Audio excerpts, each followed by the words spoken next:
Scenes from a Perfect World.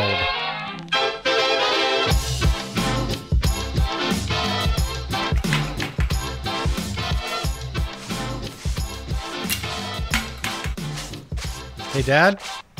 Yes, Pat? Toss me one of those clean rags, please. Sure, here you go. Oops, I guess my aim was a little off today. I'll get it for you, Dad. Thanks, Billy. Here you go. Watch out, don't step in the bucket. I won't. So how are you coming along with the dusting? Good. Almost done with this room. Say, Billy, come here and hold the dustpan for me, would you? Wow, you swept up a big pile, Grandpa. Yes, I think we were overdue for cleaning day. Yeah, we were due all right. Especially with the nice weather and windows open all the time. We've got to clean the house more often. Are you almost done with the windows, Dad? Almost. Do me a favor. Pour a little bit more vinegar in the bucket. Okay. Tell you what, after I'm finished with this last window, we'll do your room, okay? Okay. Dad, how come our house doesn't clean itself? Clean itself?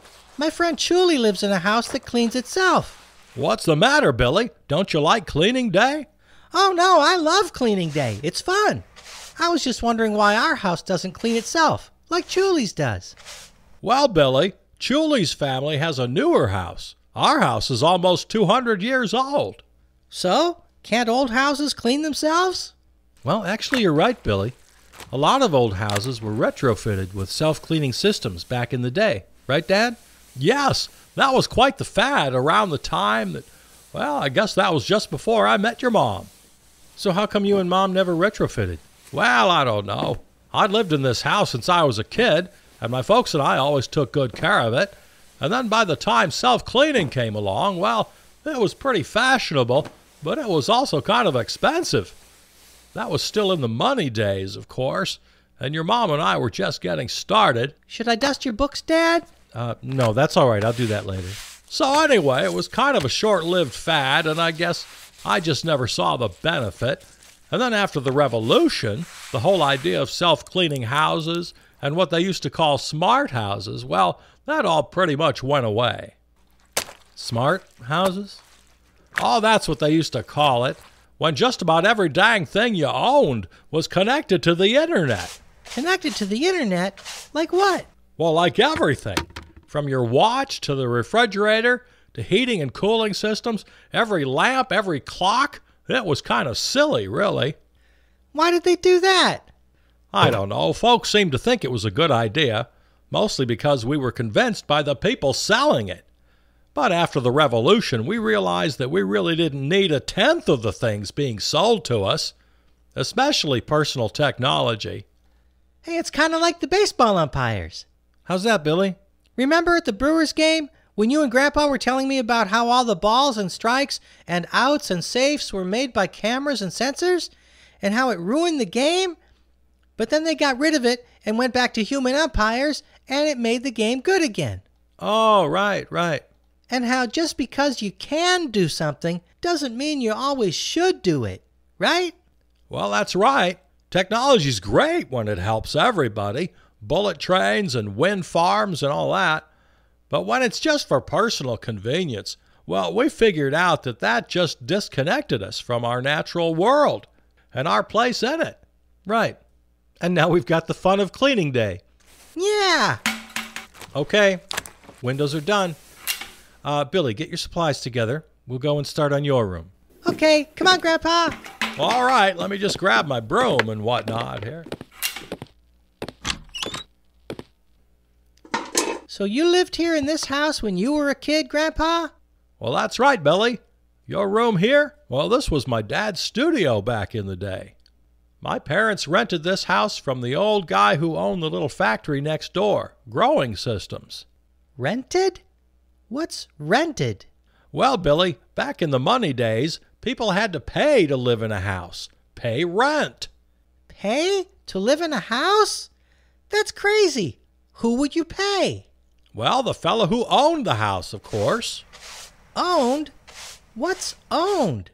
Well, back in the old days, if you owned a house, it was yours and yours alone. And you could buy extra houses and make other people pay you to live in them. Extra houses? That's crazy. Well, it was crazy, all right. And rents kept going higher and higher. What if somebody didn't have enough money? What if they couldn't pay rent?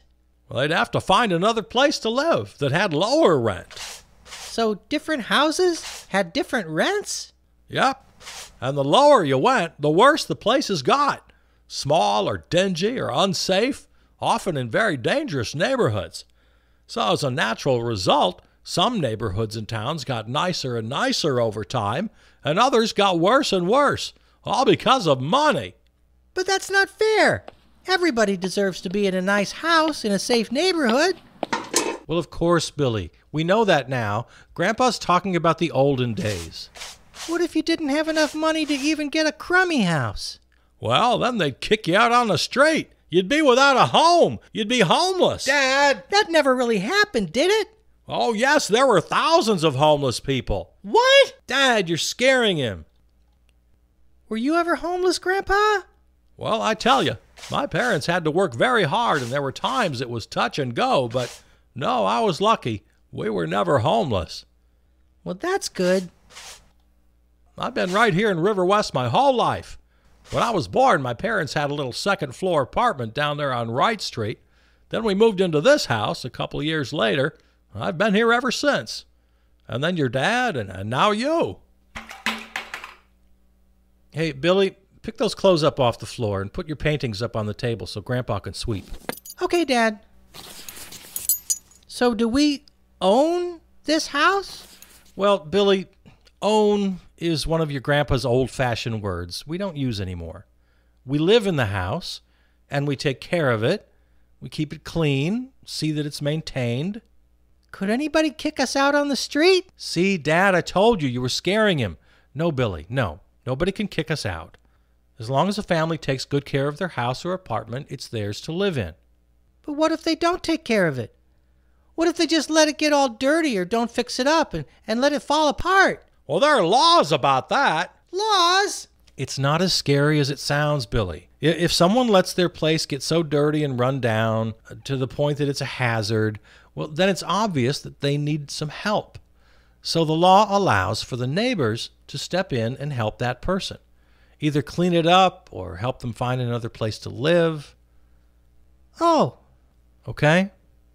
okay. So who decides what people get to live in what houses? Well, anyone can live wherever they want. If there's an empty house, you just tell the city you want to live there, and you promise to keep it nice. What if more than one family wants the same house?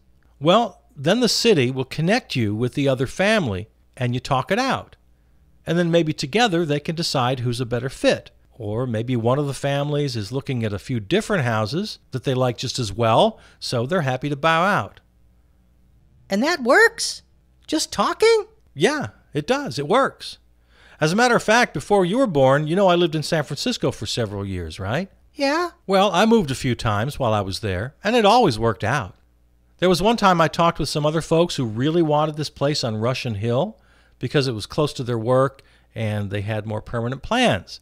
See, I knew I'd be coming back to Wisconsin soon, and I was more flexible, so I bowed out. No big deal. What if the two people who want the same house can't decide on their own? Well, if they can't decide together, the city just flips a coin. Really? Yes, Billy. Laws don't have to be complicated. Laws can be very simple. Dad, careful, you almost stepped in the bucket. Oh, sorry. Sweep over there. Well, all right. I still can't hardly believe that whole thing about rent and owning houses. And they not only owned the house, they also owned the land that the house sat on. Dad! Well, they did. Own land? That's insane. You can't own land. Dad, you're going too far. Not only own the land, but also own the water and mineral rights to the land. He's joking, right, Dad? Dad, seriously, stop it. It's no joke. But how can anybody own the earth and the water? It's part of us. It's where all life comes from. You can't own it. Even a little kid like me knows that. How could olden days people be so crazy and mixed up? A person can't own land any more than a person can own another person. So in school, I guess you haven't learned about the Civil War yet. Dad! Oops, there goes the bucket.